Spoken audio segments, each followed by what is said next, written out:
एक छोटे सा गांव जहां सुबह सूरज की पहली किरण के साथ ही पक्षियों की चहचहाहट गूंजती थी। लोग एक दूसरे का दुख सुख बांटते थे। उसी गांव में रामू किसान रहता था। उसके पास एक गाय थी, गौरी। गौरी ही उसका सहारा थी। वही दूध देती और उसी से रामू के घर का चूल्हा जलता। अरे गौरी, मेरा काम भी पूरा हो गया है, तेरा भी चारा चरना पूरा हो गया होगा। चल अब घर चलते हैं, ठीक है बेटा। उसी गांव में एक बनिया भी था, हरिराम। पैसे की तो कोई कमी नहीं थी उसके पास, पर उसके दिल की भूख कभी नहीं मिटती थी। दिन रात बस यही सोचता कि कैसे और ज्यादा कमाया जाए। और उसकी निगाहें अब रामू की गाय के दूध पर टिक गईं। पूरे गांव में सबसे ज्यादा दूध रामू के पास ही होता है। अगर किसी तरह उसका दूध मेरे हाथ लग जाए तो काफी मोटा मुनाफा कमाऊंगा। एक दिन जब रामू दूध लेकर बाजार जा रहा था, हरिराम ने उसे रोका। अरे रामू भाई, जरा सुनो, तुम्हारा दूध इतना बढ़िया है, क्यों ना कल से तुम सारा दूध मेरी दुकान पर ही बेचो, दाम दूना दूंगा। हाँ हरिराम जी, आपकी बात का मान रखता हूँ, लेकिन मेरा दूध सिर्फ व्यापार नहीं है।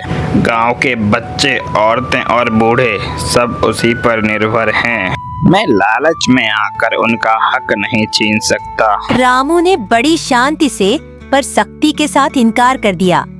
रामू के इस जवाब ने हरिराम के दिल में आग लगा दी।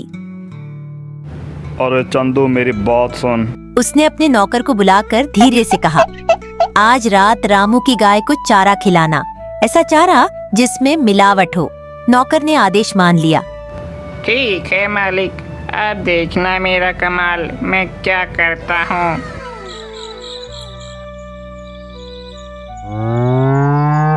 अंधेरी रात में वो दबे पांव रामू के आंगन में पहुंचा। गौरी बंधी थी। मासूम आंखों से उसने सोचा कि शायद कोई अपना उसे चारा खिला रहा है, और वो बेखबर होकर खाने लगी। उसे क्या पता था कि इस चारे में जहर छुपा है। सुबह हुई, सूरज की किरणें फैलीं, पर रामू के आंगन में अंधेरा छाया रहा। गौरी जमीन पर पड़ी थी, कमजोर और बीमार। रामू के होश उड़ गए।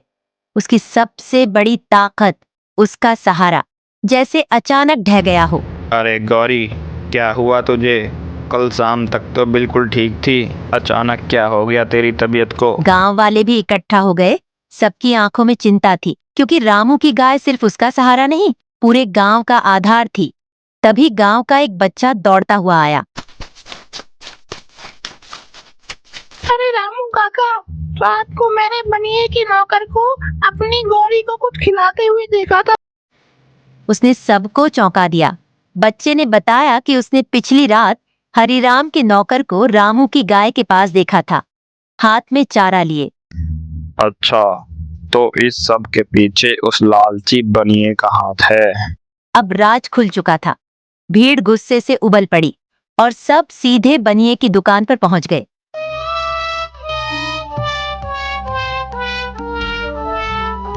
अरे बाप रे, ये सब मेरी दुकान की तरफ क्यों आ रहे हैं? कहीं इनको सब सच तो पता नहीं चल गया। लगता है अब मैं तो गया। हरिराम अब लोगों के सामने बेनकाब हो चुका था। क्यों रे लालची कमीने, तुझे ये सब करते हुए शर्म नहीं आई? लालच की आग ने उसकी इज्जत को राख कर दिया। हाथ जोड़कर उसने माफी मांगी। हरिराम जी, आप लालच में इतना गिर जाओगे ये कभी सोचा नहीं था।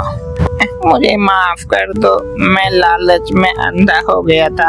आगे से ऐसा कभी नहीं होगा। कांपती आवाज में कहा, माफ कर दो, मैं लालच में अंधा हो गया था। रामू ने गंभीरता से कहा, हरिराम जी, गलती हर इंसान से होती है, लेकिन अगर उस गलती को सुधारा जाए तो इंसान बेहतर बन सकता है। याद रखना, लालच की आग इंसान को हमेशा जला देती है। गाय का इलाज हुआ। कुछ ही दिनों में वो फिर से स्वस्थ हो गई और पूरे गांव में फिर से रौनक लौट आई। दोस्तों, यही सीख है इस कहानी की। पैसा जरूरी है, लेकिन लालच हमेशा इंसान को गिरा देता है। संतोष ही सच्चा सुख है।